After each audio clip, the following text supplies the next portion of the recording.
Reporting from election headquarters, Walter Cronkite. Hello there again. And with 3% now of the national popular vote in, or it's just gone to 4% of the nation's precincts in. That's a very small sample so far, but the figures are holding about the same as they have been all evening, with George Wallace, however, coming up just a little. Nixon has 42% of the vote, some 900,000 votes. Humphrey, 34% of the vote with some 721,000. And Wallace, 23% with the 494,000 votes. We have been able, on the basis of our sample precincts here at CBS News, to estimate that Nixon will win Kentucky and Florida for a total of 23 electoral votes of the 270 he will need. Wallace will win Alabama, his home state, as expected, with 10 electoral votes of the 270 he will need. Nixon has won no states, according to our CBS News estimate, as of now. At this hour, at 8 o'clock, the polls are closing in 16 more states. They'd already closed in 9 states. With these 16, the polls will have closed in half of the states across the nation, states that have a total of 57% of the electoral vote, or 307 electoral votes. Of course, if one candidate or another got all of those first states that closed, he'd already be above the 270 needs, but it's not likely to work that way, as we already know. Perhaps I said something wrong here. I'm getting a note that says Humphrey, that is, has won no states. I thought that's what I said. Perhaps I said something else. At any rate, half of these states have now closed their polls. Those are the states in Alabama, Connecticut, Delaware, District of Columbia, Florida, Indiana, Maryland, Massachusetts, Michigan, Mississippi, Missouri, New Hampshire, New Jersey, Oklahoma, Pennsylvania, and Texas. We have also had a scattering of returns, of course, on important senatorial races around the country. Just before we left you in the last half hour, Mike Wallace told us about some of the important races we can look forward to in the East, although there are no returns in yet on those. But there are returns in from the South and from the Middle West. And let's hear now from the South and Roger Mudd. The race in Kentucky for Thurston Morton's seat is still a tight one tonight, although the Republican candidate, Marlowe Cook, has about a 20,000 vote lead. The race there is between Marlowe Cook, the Jefferson County judge, and Miss Catherine Peden of Hopkinsville, a radio station executive. 84% of the popular vote in, Judge Cook 401,000, or almost 402, Miss Peden 381,000. In Alabama, the race for Lister Hill's seat, Jim Allen, who was lieutenant governor under George Wallace, with 11% of the vote in, is out to obviously an early and sizable lead. His Republican opponent, Perry Hooper, is a probate judge in Montgomery, trailing badly, and Robert Schwen, the independent. And finally, in Florida, for the seat of retiring George Smathers, Republican Congressman Ed Gurney of Winter Park leading the former governor of Florida, Leroy Collins, by about 10,000 votes. The indications are that former Governor Collins will have a tough time beating Gurney. He served as Lyndon Johnson's racial troubleshooter for about a year. Apparently in Florida has never been able to live down that brief experience. Walter? Let's hear from some of the Senate races in the Middle West now. The Middle West man, Dan Rather. Well, Walter, in Ohio, more than half of our CBS model precincts are in, and that Gilligan-Saxby race for the Senate remains a squeaker. First, let's take a look at the actual tabulated vote. We have about 7% of the vote counted in Ohio in the race between the Republican William Saxby, a strong Nixon supporter, but who differed with the Vice President somewhat on Mr. Nixon's views on the war. Saxby, the Republican, against John Gilligan, the rebel Democrat and one-time supporter of Senator Eugene McCarthy, who continued his dovish stand on the war throughout the race. In the actual vote tabulated, 7% of the vote counted. Saxby leads Gilligan. It looks close, as it was expected to be. On the basis of our CBS News estimates, with a rather substantial number of our sample precincts in, but not anywhere close to a fourth or even a half of them, the indication is that that race is going to be very close. It may be late in the night before we know the winner between Gilligan and Saxby in Ohio for the seat now held by the veteran Democratic Senator Frank Lausche, who was knocked off in the primary by Gilligan. In Indiana, one of the more prominent Senate races in the country, the actual vote tabulation in Indiana, only 8% of the vote in. William Ruckelshaus, the 35-year-old young phenom of the Republican Party in Indiana, leading freshman Democrat Senator Birch Bayh, about whom President Johnson once said that he is a possible future presidential contender, by trailing in that race in the actual vote tabulation. But I would remind you that only 8% of the vote is in. Our CBS News sample precincts in Indiana indicate no trend as yet between Bayh and Ruckelshaus. That, again, is a Senate race that could be close, and if it is, it would be surprisingly so, in that Bayh was a heavy favorite in that Indiana Senate race. In Kansas, only 3% of the actual vote counted in Kansas. Some of the polls closed early there. Bob Dole, the veteran conservative Republican congressman, with an early lead over William Robinson, the Wichita attorney. That is for the seat formerly held by Frank Carlson, who was retiring. The general outlook in the Midwest, Walter, is the Gilligan-Saxby race in Ohio very close. The Indiana race between Bayh and Ruckelshaus also close. In Kansas, it looks like Bob Dole may be the winner there. Joe Benty, I know you don't have any returns in from the West. All of your states are still open. Voting is still going on, but what are some of the important Senate races you're going to be looking for tonight? Well, Walter, we have some doves who are putting their political careers at stake tonight, and we also have a very interesting race in California where a strong personality is running. Max Rafferty, the state superintendent of public instruction, who became a nationwide personality after he made a very strong speech some 7 years ago, is running against Alan Cranston for the seat in which Tom Kuechel, the Republican whip in the Senate, was defeated in the primary by Rafferty. And Cranston has been given the edge in that seat. Rafferty usually finishes his election campaigns very hard, so you can expect a late surge, but probably not enough to defeat Cranston. In the state of Oregon, perhaps the best-known Senate dove, Wayne Morse, is up against some of the toughest opposition he's ever had. Wayne Morse is going for a 5th term, and Robert Packwood is his opponent. He's 36 years old. He's a state legislator and young, moderate. He says his political mentor is Mark Hatfield, the other senator from the state of Oregon. In Idaho, the other dove, Frank Church, is running a hard campaign against George Hansen in a very Republican conservative state.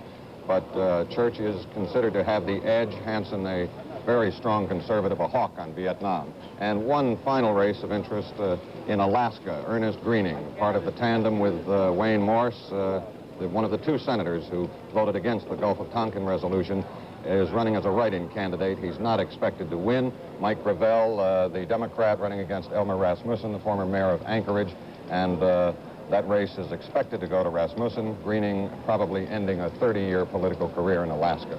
Those are the races to watch in the West, Walter. Incidentally, of course, 2 senators were elected because they had no opposition, one on either side of the aisle. Louisiana Democrat Russell Long and Vermont's Republican George Aiken were unopposed. 47 incumbent congressmen of the 435 also have nothing to worry about in watching tonight's polls.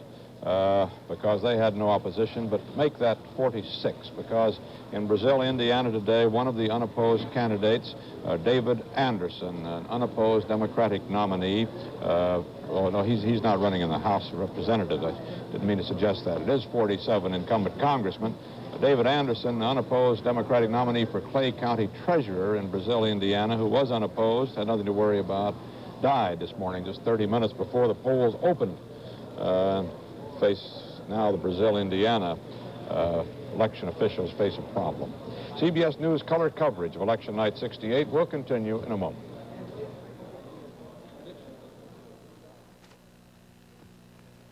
On the right, a man shaving with a leading stainless steel blade. On the left, a man with a Norelco triple header. The shaver with a record of shaving as close or closer than a blade in 2 out of 3 shaves.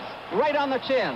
Those microgroove floating heads really follow his face. Another right to the sideburns. But look at that pop-up trimmer. Here's the decision. It's Norelco.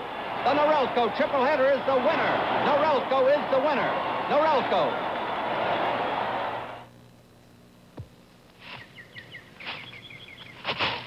They're at the top secret high karate training school.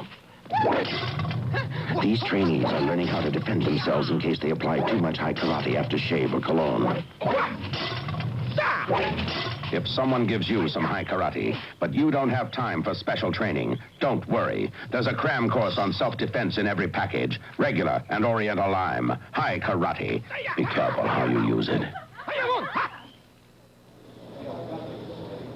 With 4% of the nation's precincts counted, Richard Nixon has now a 42% lead, 1 percentage point lower than he had just a moment ago. Humphrey has 34%, and Wallace is holding at 23%.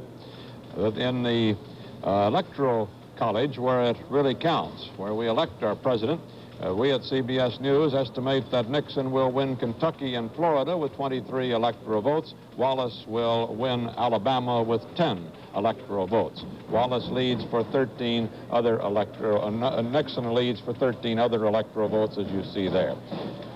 We're getting some returns from our sample precincts in cities that have had racial trouble over the last couple of years, areas where it was expected there might be a heavy Wallace vote, a backlash vote. These early figures show, however, that Humphrey is getting 52% of the vote there, followed by Nixon with 34% and a surprisingly small 13% for George Wallace. This is based on just a few of those sample precincts in the riot areas. Early reports also indicate a heavy vote in a number of ghetto areas where it was thought that the Negroes might not vote in large numbers. And about 1/5 of our sample precincts are in from those Negro ghetto areas. As expected, Vice President Humphrey is doing extremely well, drawing about 86% of the vote. The important thing there is, of course, the size of the vote. If it is large, it will help Humphrey considerably.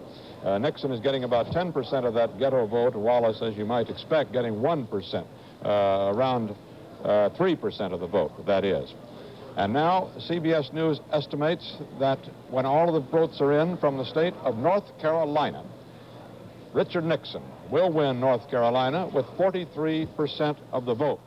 Humphrey will get 31% of the vote, and Wallace 26% of the vote. Here again, Wallace has not done as well as expected. He is expected to have a nip-and-tuck battle with Nixon in Kentucky and also in North Carolina. And a consensus of various polls gave Wallace the state of North Carolina in a very close race with Nixon, but instead he came in third in both Kentucky and North Carolina. Nixon winning both of those states, Kentucky and North Carolina. So now Nixon gets an additional 13 electoral votes, and it brings his total of electoral votes to something like 36. Let's see what's going on down at the Wallace headquarters in Montgomery, Alabama. Our CBS News correspondent Charles Carroll is there. Charles? Walter, when George Wallace hires a hall in his home country, he really hires a hall. This Coliseum will seat about 8,000, and some 5,000 or 6,000 other people can squeeze into it. But the remarkable thing is that most of these seats are empty at this rather late hour of the night. Nelson Benton, who's covered Wallace through this long campaign, says it's the smallest Wallace crowd he's seen. But this is the cheering section of the faithful, the people who have worked so hard for George Wallace and who are cheering tonight at every little thing they can find to cheer for. There's no big display board up here, and there's really very little way for the people in the stands to know how the election is going. But to give you an idea of the faith that the people who have worked for him have in this man, let me just talk to some of the people on the front row. How long have you worked for George Wallace? Well, somewhere around 12, 14 months in my spare time. Every minute I could spare away from my regular job. Do you think he has a chance to win? I do. He's not doing very well so far, apparently. Well, that's all right. Just because we got a new baby, a baby's not born a man, don't mean he won't one day be a man. You still have hope for tonight? I have hope for tonight and our new party for the future. That's what I want, our new party. Can George Wallace still become president? I firmly believe so, Charles. I really do. What about you? Do you also have this faith? We are very optimistic. Well, what do you have to be optimistic about? It appears that he's lost now in Kentucky and North Carolina and in Florida as well. Aren't those states you would hope to carry? Well, the returns are still young, and we feel that he is a very capable person and is just exactly what we need to carry the country through. Have you worked for him very hard? As hard as I could. Have you put in some hours for George Wallace? I certainly have. They were all spent happy. I'm proud to say that I was with him 12 months ago today I started. It looks as though he's not going to become president tonight. Well, we don't give up too easy. There's some more time to come yet. We ain't gonna give up. We'll be looking at you 4 years from now.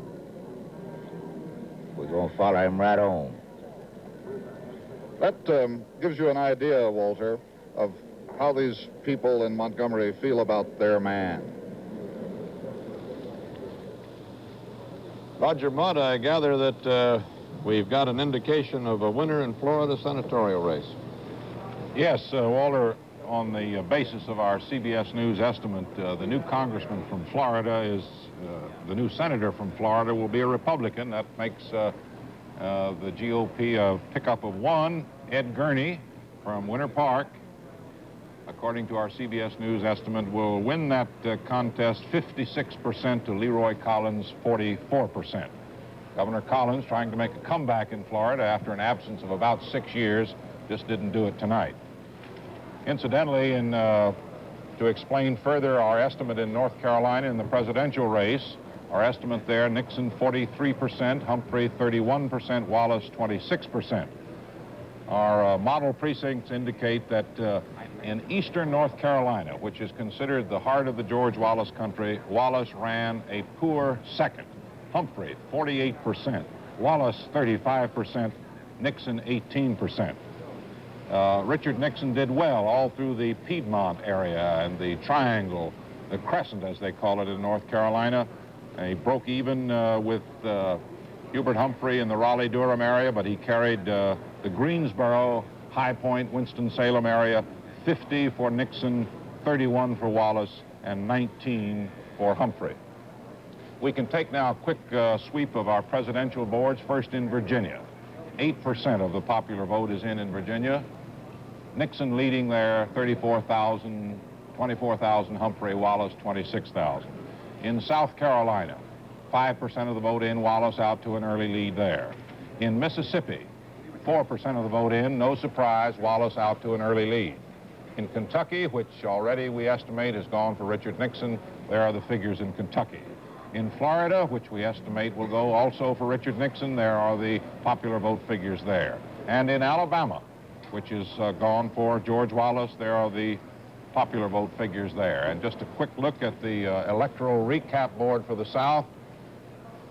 Richard Nixon has won in the South 36 electoral votes. He's leading with 45 for a possible total of 81.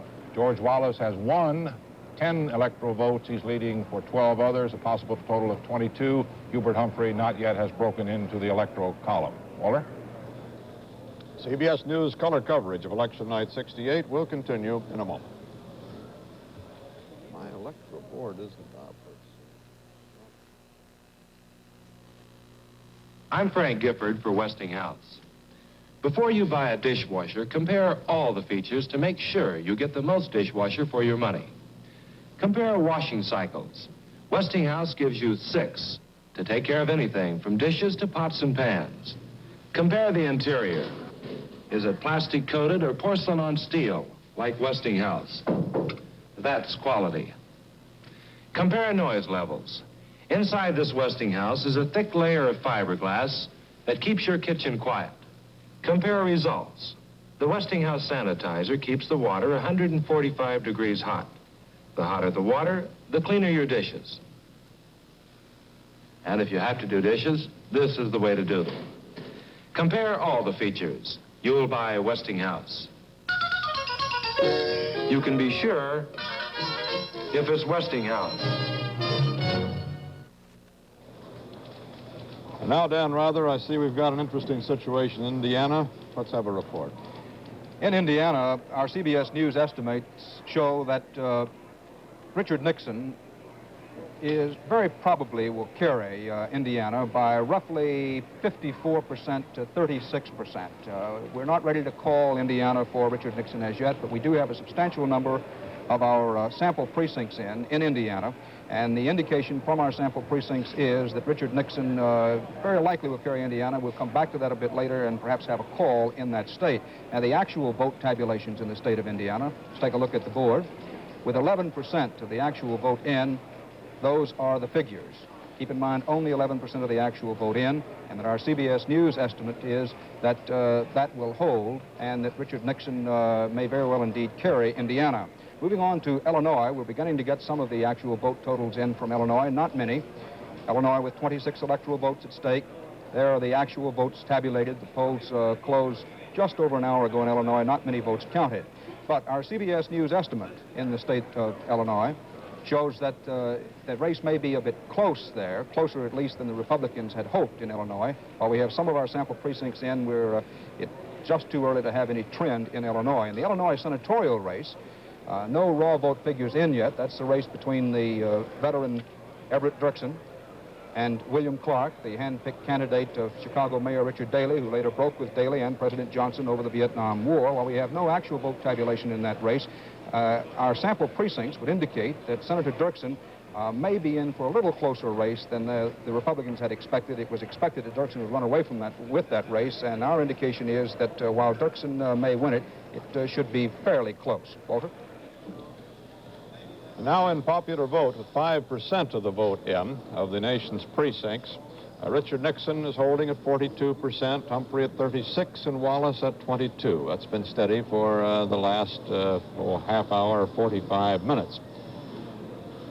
We now have Mr. Humphrey leading, according to our CBS News estimates, in Illinois and in Connecticut, as well as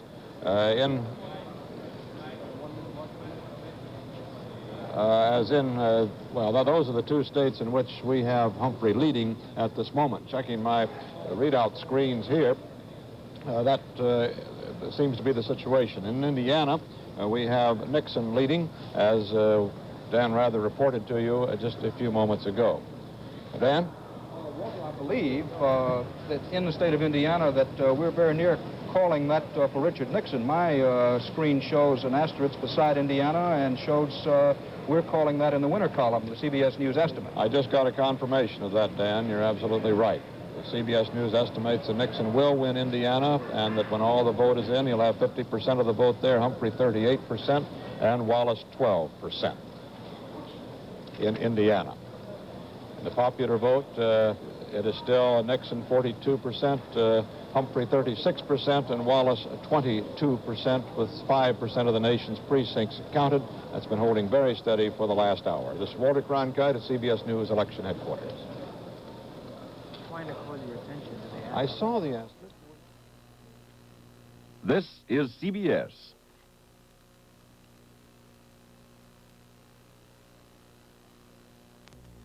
Hospital administrators, take heed. Now you can computerize your hospital system by subscribing to the services of Computer Communications Corporation. Any size hospital and any or all of your accounting or medical system can be computerized. Your records never leave